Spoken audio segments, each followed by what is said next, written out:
എല്ലാവർക്കും നമസ്കാരം. എന്റർടൈൻമെന്റ് കീഴിലേക്ക് എല്ലാവർക്കും സ്വാഗതം. എന്റർടൈൻമെന്റ് കീഴിലെ ഇക്കിഴി റിയാക്ഷനാണ്. അന്വേഷിപ്പിൻ കണ്ടെത്തും. യെസ്, സിനിമയുടെ ഒഫീഷ്യൽ ട്രെയിലർ എത്തിയിട്ടുണ്ട്. കാണണ്ടേ? കാണണം. എന്നാൽ അതിൻ്റെ കൂടെ മറ്റൊരു സംഭവം കൂടി നമ്മൾ റിയാക്ഷൻ ചെയ്യാൻ പോകുന്നുണ്ട്. അത് നമുക്ക് അപ്പോൾ പറയാം. യെസ്, പിന്നെ ഇപ്പൊ പറഞ്ഞത് അത് എൻ്റെ ഒരു സ്റ്റൈലാണ്. ഇതാണോ സ്റ്റൈല്? ഞാനൊരു പട്ടിയാണ്. പട്ടി കണ്ടാ എനിക്കിഷ്ടമില്ല. ആണല്ലേ? പട്ടിക്ക് വേദനിച്ചിട്ടുണ്ടാവും. അല്ല, കേട്ടാൽ വേദനിക്കൂലോ എന്നുള്ളത് എന്നെ വേദനിക്കും. അതെ, ഓക്കെ, ശരിയാ. ഓക്കെ, കറക്റ്റ് വെയിലാ പോയിക്കൊണ്ടിരിക്കുന്നത്. പോന്നോട്ടെ. ഭ്രാന്തന്മാർക്ക് പിന്നെ അത് മനസ്സിലാവില്ലല്ലോ. അതുകൊണ്ട് ആ കാര്യത്തിൽ എനിക്ക് വിഷമം തോന്നിയില്ല. അപ്പൊ നമുക്ക് കാര്യത്തിലേക്ക് തുറന്നോ. ഇതൊക്കെ തന്നെ ഞങ്ങളുടെ കാര്യങ്ങൾ കേട്ടോ. ഇതൊക്കെ തന്നെ. ഓക്കെ, എന്തായാലും അന്വേഷിപ്പിൻ കണ്ടെത്തുമെന്ന സിനിമയുടെ ഒഫീഷ്യൽ ട്രെയിലർ കാണാം, ആസ്വദിക്കാം. 1 മിനിറ്റ് 38 സെക്കൻഡോ ഉള്ളൂ. ടീച്ചറൊക്കെ അത്ര തന്നെ. അല്ലടാ, നിനക്ക് ഒരു 2 മണിക്കൂർ തരാമെന്നാ. പിന്നെ അല്ല, ഞാൻ ഒരു 2 മിനിറ്റിന്റെ അടുത്ത്. ശരി, ആദ്യം പറഞ്ഞ കറക്റ്റാ. ശാന്തന്മാർക്ക് അത് മനസ്സിലാവില്ലല്ലോ പറഞ്ഞത്. ഇപ്പൊ ഓക്കെ. ആ വെച്ചിട്ടുള്ളത് വേണ്ട കേട്ടോ. ഓക്കെ, അപ്പോൾ കാണാം.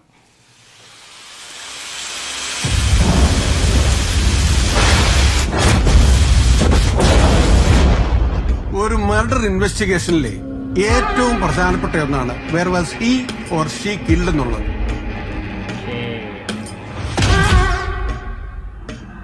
എനിക്ക് അന്വേഷിച്ച് തെളിയിക്കാൻ കഴിയാതെ പോയ 4-5 കേസുകളിൽ ഒന്നാണ്. നിങ്ങൾ ഈ അന്വേഷണത്തോട് യാതൊരു വിധത്തിലും സഹകരിക്കരുതെന്ന പഞ്ചായത്തിന്റെ തീരുമാനം. പേരിനൊരാളായ പോരാ സാറ്, എന്റെ കൊച്ചിനോട് ഇത് ചെയ്തവൻ തന്നെ ശിക്ഷിക്കപ്പെടണം. ആരും അറസ്റ്റ് ചെയ്യാനും കസ്റ്റഡിയിലെടുക്കാനോ ഒന്നുള്ള അധികാരം നമുക്ക് തന്നിട്ടില്ല സേന. ഈ കേസിലെ യഥാർത്ഥ പ്രതി തന്നെ ശിക്ഷിക്കപ്പെടണം. നിർത്തിയെടുത്തൊന്നും ഞാനിതൊന്ന് റീസ്റ്റാർട്ട് ചെയ്യാൻ പോവാം. അൺഒഫീഷ്യലി ചെയ് സാറേ, ഞാൻ ഉണ്ടാവും സാറിന്റെ കൂടെ കേട്ടെങ്കിൽ. ഇതിപ്പം വെറും ഒരു മിസ്സിംഗ് കേസല്ല.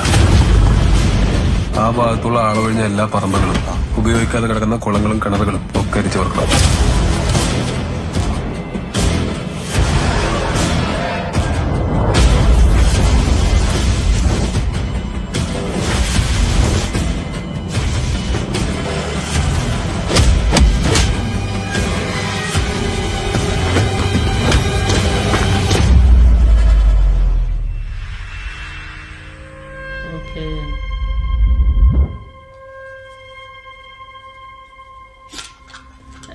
ബാരൽ ക്ലീൻ ചെയ്യണേ.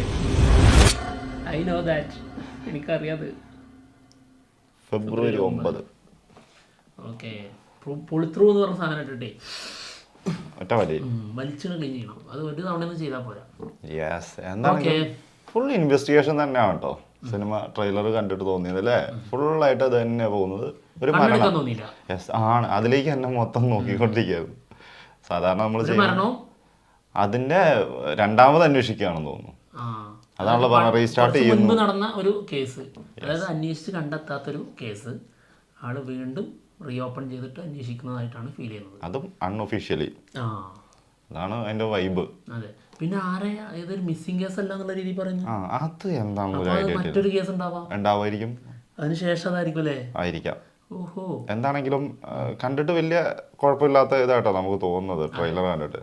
അത് എന്താണെങ്കിലും ബാക്കി നമുക്ക് സിനിമ വന്നു കഴിഞ്ഞിട്ടേ പറയാൻ പറ്റുള്ളൂ. സിനിമ കണ്ടതിന് ശേഷം നമുക്ക് പറയാൻ പറ്റുള്ളൂ. ഒരു പ്രത്യേക രീതി ഉണ്ട്. പിന്നെ അത് പണ്ട് നടക്കുന്ന ഒരു കഥയായിട്ടാണ് ഫീൽ ചെയ്യുന്നത്. ആ ഒരു പഴയ കാലഘട്ടം നന്നായിട്ട് കാണിക്കാൻ പറ്റിയിട്ടുണ്ടെന്ന് തന്നെ തോന്നുന്നു കേട്ടോ. അത്യാവശ്യം നല്ല രീതിയിൽ തന്നെ ചെയ്തിട്ടുണ്ട്.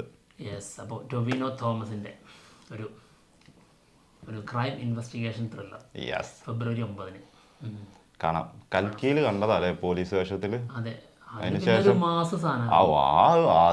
ഇൻവെസ്റ്റിഗേഷൻ ത്രില്ലറുമായിട്ട് ഇല്ല, മറ്റേ ഇതിന് കുറച്ചെങ്കിലും വന്നത് ഫോറൻസിക്കില് മാത്രം. അതെ, അതിൽ പിന്നെ പോലീസ് അല്ല എന്നുള്ളൂ. ഫോറൻസിക്കിൽ മാത്രമേ ഉള്ളൂ ഇൻവെസ്റ്റിഗേഷൻ രീതിയിൽ വന്നിട്ടുള്ള. അതിനുശേഷം ഇല്ല. ഓക്കെ, നല്ലൊരു സിനിമയായിട്ട് മാറട്ടെ എന്തായാലും.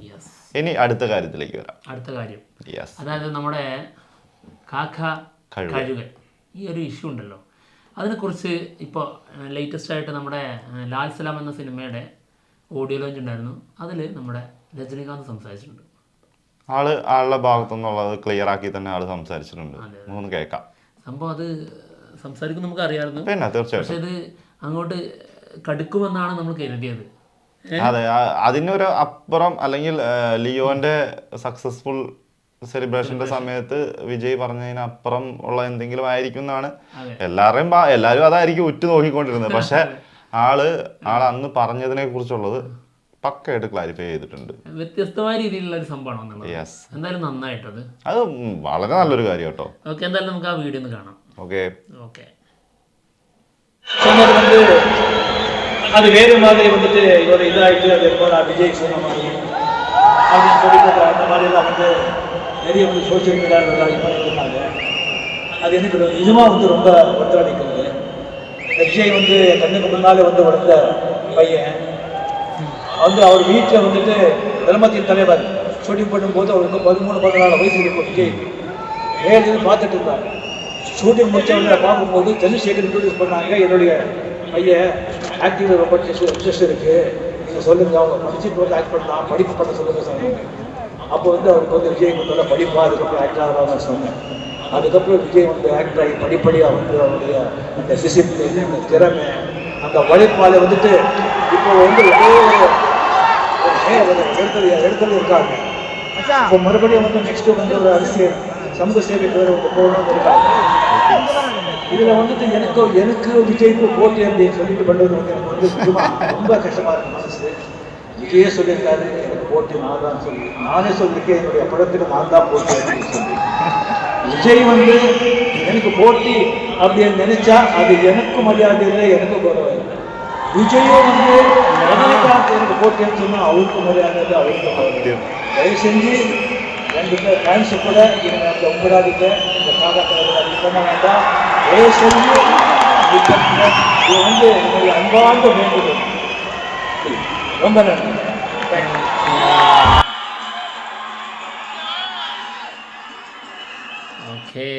അടിപൊളിയായിട്ട് കാര്യം പറഞ്ഞ് അങ്ങ് അവസാനിപ്പിച്ചു അല്ലേ? സംഭവം ശരിക്കും പറഞ്ഞു കഴിഞ്ഞാൽ എനിക്ക് തോന്നിയിട്ടുള്ള ഒരു കാര്യം, ആ ജയിലർ സിനിമയുടെ ഓഡിയോ ലോഞ്ചിന് ശേഷം ആള് പറഞ്ഞത് ശരിക്കും വിജയെ നോക്കി തന്നെ ആ ഒരു രീതിയിൽ തന്നെയാണെന്നുള്ളതാണ് എനിക്ക് തോന്നിയിരുന്നത്. ശരി, വിജയും അങ്ങനെ തന്നെയാണ് അത് എടുത്തത് എന്നുള്ളതാണ് എനിക്ക് തോന്നിയത്. അത് ലിയോന്റെ ഇതിൽ വന്നപ്പോൾ വിജയ് തിരിച്ചു പറഞ്ഞതായിട്ട്, അതായത് ഈ ഇതിനകത്ത് എന്തെന്നറിയോ, നമുക്ക് തോന്നിപ്പിക്കുന്ന, ചിലപ്പോൾ അവരതായിരിക്കും മനസ്സിൽ പോലും വിചാരിച്ചിട്ടുണ്ടാവില്ല. ഈ ഫാൻസ് എന്ന് പറഞ്ഞ ടീം ഇവര് അങ്ങോട്ടും ഇങ്ങോട്ടും ഇത് വെച്ചിട്ട് ഒരുപാട് പ്രശ്നങ്ങൾ ഉണ്ടായിട്ടുണ്ട്. ഇത് ഭയങ്കര ചർച്ചയായി. അതിനുശേഷം ഇത് ഭയങ്കരമായിട്ട് അത് മാത്രമുള്ളായിരുന്നു സത്യം. ഇവരുടെ കാര്യത്തിൽ ഇത് മാത്രമായിരുന്നു. പിന്നെ അത് വലിയൊരു കണ്ടന്റ് ആയിട്ട് തന്നെ മുന്നോട്ട് പോയി. അതും കുറെ നാള് പോയി. ഇതിനെ കുറിച്ച് തന്നെ ഉണ്ടായിരുന്നുള്ളൂ ഫുൾ കാര്യങ്ങൾ ഇതിനെ കുറിച്ച്. ഇതിങ്ങനെ പറയുമ്പോ അതിൽ സത്യമുണ്ട് നമ്മൾ അങ്ങ് കരുതി പോകും. അങ്ങനെ നമുക്ക് തോന്നി പോകുന്നതായിരിക്കും. അപ്പൊ നമ്മളൊക്കെ പിന്നെ സാധാരണ വ്യൂവർ എന്നുള്ള രീതിയിൽ അവിടെ ഇരിക്കട്ടെ. പക്ഷെ വിജയ് പോലും അങ്ങനെ കരുതിയിട്ടുണ്ട് എന്നുള്ളതാണ് നമുക്ക് ലിയോയുടെ സക്സസ് സെലിബ്രേഷൻ മീറ്റിൽ ആള് പറഞ്ഞ സംഭവം. അതില് ആള് കാക്ക കഴുകാൻ എന്ന് പറഞ്ഞിട്ട് തിരിഞ്ഞു പോയ സംഭവം ഉണ്ടല്ലോ, അത് കൊടുത്തത് കൃത്യമായിട്ട് ഒരാളെ ഉദ്ദേശിച്ച് തന്നെ കൊടുത്തതാണ് എന്നുള്ളതിന്റെ ഒരു സൂചന തന്നെയായിരുന്നു. ആ മൈക്കിൽ നിന്ന് ആള് അത് പറഞ്ഞിട്ട് അങ്ങ് വിട്ടുപോയിട്ട് തിരിഞ്ഞ് കറങ്ങി വന്നത്. അത് ആളുടെ മനസ്സിലേക്ക് അത് ഇൻജക്ട് ചെയ്യാന്ന് പറഞ്ഞ സംഭവം ഉണ്ടല്ലോ, അത് ആളും അങ്ങനെ കരുതി. കണ്ടിന്യൂസ് ഇങ്ങനെ തന്നെയുള്ള ന്യൂസുകള്, ആളുടെ ഫാൻസ് പേജ് തുറന്നാലും ഇതൊക്കെ തന്നെയല്ലേ ഫുള്ള് ഇങ്ങനത്തെ സംസാരം. മറ്റേ എന്താ പറയാ, തലൈവർ ഇങ്ങനെ സംസാരിച്ചു, വിജയിനെ കുറിച്ചാണ് സംസാരിച്ചതെന്ന് പറഞ്ഞ ഈ സംഭവങ്ങൾ മാത്രമല്ല. അപ്പൊ ഓട്ടോമാറ്റിക്കലി ഒരാളുടെ ഉള്ളിലേക്ക് ഈ ഒരു സാധനം ഇതായി പോവാണ്. അപ്പം നോക്ക്, അതിനനുസരിച്ചുള്ളൊരു മറുപടി കൊടുക്കുകയും ചെയ്തു. കൃത്യമായിട്ട് കൊടുത്തായിരുന്നു. വളരെ ഭീകരമായിട്ടുള്ള ഒരു മറുപടിയായിരുന്നു. എനിക്ക് ഞാൻ ഇപ്പം ആള് പറഞ്ഞുകൊണ്ടല്ല, എൻ്റെ ഉള്ളിൽ തോന്നിയൊരു സംഭവം ഉണ്ടായിരുന്നു. കാരണം തമിഴ് ഇൻഡസ്ട്രീൻ്റെ ഒരു പ്രത്യേകത ഉണ്ട്. ഇവരെ അങ്ങോട്ടും ഇങ്ങോട്ടും ഈ വാശി അങ്ങനത്തെ ഒരു സാധനം ഒരിക്കലും കൊണ്ടു നടക്കൂല. അങ്ങനെ കൊണ്ടു നടക്കാത്ത ആൾക്കാർ, കാരണം ഇവര് ഭയങ്കര റെസ്പെക്ട് ചെയ്യുന്ന ആൾക്കാരാണ്. തമിഴിലും മലയാളവും മറ്റുള്ള ആൾക്കാരെയും ഭയങ്കരമായിട്ട് റെസ്പെക്ട് ചെയ്യുന്ന ആൾക്കാരാണ്. കുറച്ച് കൂടുതലാണ് തമിഴ്. ആരെ കണ്ടാലും ഇപ്പം നമ്മളെ പോലെ ഒരാളെ കണ്ടാൽ പോലും സാറെന്ന് വിളിച്ചിട്ട് നമ്മൾ സംസാരിക്കും. അങ്ങനത്തെ റെസ്പെക്ട് ചെയ്യുന്ന ആൾക്കാരാണ് ഇവർ. അങ്ങോട്ടും ഇങ്ങോട്ടും ചിലപ്പം ഉള്ളിൻ്റെ ഉള്ളിൽ എന്തെങ്കിലുമൊക്കെ ഉണ്ടെങ്കിൽ പോലും അത് പുറത്തെന്തായാലും വരാൻ ചാൻസ് കുറവാണ്. എന്തായാലും ലിയോ സക്സസ് സെലിബ്രേഷൻ മീറ്റ് കഴിഞ്ഞതിന് ശേഷം പിന്നെ ആൾക്കൊരു സ്റ്റേജ് ഇനി വരാൻ പോകുന്നത് ഗോട്ട് എന്ന സിനിമയുടെ, അതായത് the greatest of all time എന്ന സിനിമയുടെ ഓഡിയോ ലോഞ്ചിനായിരിക്കും. ഓഡിയോ ലോഞ്ച് ഉണ്ടെങ്കിൽ അതും ഉണ്ടാവുമെന്നുള്ള ഉറപ്പൊന്നുമില്ല. ഉണ്ടെങ്കിൽ അന്ന് ഇതിനൊരു മറുപടി, അതായത് അത് വേറെ രീതിയിൽ, അതായത് ഹെൽത്തി ആയിട്ടുള്ള രീതിയിൽ ആളിനി എന്താണ് പറയാൻ പോകുന്നത് ഉറ്റുനോക്കുന്നു. ഇനി എല്ലാവരും കാത്തിരിക്കുന്ന ഈ ഒരു കാര്യത്തിന് മറുപടി എന്തായിരിക്കും വിജയിന്റെ ഭാഗത്തുനിന്ന് വരുന്നത് എന്നുള്ളതായിരിക്കും. അതവിടെ ശരിക്കും അത് ഭയങ്കരമായിട്ട്, അതായത് ഇപ്പോൾ ചില സൗഹൃദങ്ങൾ അങ്ങനെയാണ്, നമ്മൾ ഭയങ്കര ശത്രുക്കളാണ് കരുതിയിട്ട് ശേഷം അവർക്ക് തമ്മിൽ ഇതൊന്നും ഉണ്ടായിരുന്നില്ല എന്ന് പറഞ്ഞ് ഒന്നിച്ചു കഴിഞ്ഞാൽ ആ ബന്ധം ഭയങ്കര ശക്തവും. ആ ബന്ധത്തിൽ നിന്ന് ഒരു സിനിമയും കൂടെ അങ്ങോട്ട് പുറത്തു വരണം, രണ്ടുപേരും കൂടെ ഒരുമിച്ച്. അത് കുറച്ച് കൂടുതലുള്ള അല്ല, ആഗ്രഹം നമുക്ക് എപ്പോഴും എങ്ങനെ വേണമെങ്കിൽ പറയാലോ.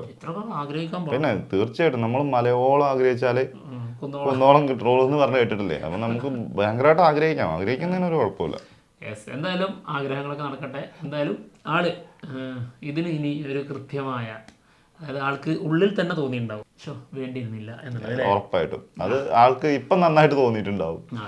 എന്താണെങ്കിലും വരട്ടെ, അതിന്റെ മറുപടി നമ്മളും വെയിറ്റ് ചെയ്യാണ്. എല്ലാരെയും പോലെ നമ്മളും കാത്തിരിക്കുന്നുണ്ട്. എന്താണെങ്കിലും ഇതൊരു പകുതി ഈ ഫാൻ ഫൈറ്റിന് ഒരു പകുതി ആശ്വാസം കിട്ടിയിട്ടുണ്ടാവും. ആൾക്ക് കഴിവുള്ളത് കൊണ്ട് തന്നെ ആക്ടറായി വന്നതാണ്. തീർച്ചയായിട്ടും. പിന്നെ ഞാനതിൽ സന്തോഷിക്കുന്ന ഒരാളാണെന്നൊക്കെയാണ് ആൾ പറഞ്ഞിരിക്കുന്നത്. ആളുടെ ആ സിനിമയുടെ ഷൂട്ടിന്റെ സമയത്തുള്ള കാര്യങ്ങൾ വരെയാണ് പറഞ്ഞത്. ആ സമയത്ത് വിജയന്റെ വയസ്സ് വരെ. അതെ. എന്താണെങ്കിലും വിജയന്റെ മറുപടിക്കായിട്ട് നമുക്ക് കാത്തിരിക്കാം. അപ്പൊ എന്തായാലും ഞങ്ങൾ പോവാണ്. മെഡൽ വിശേഷങ്ങളുമായിട്ട് ഉടനെ തന്നെ വരാം. ബൈ.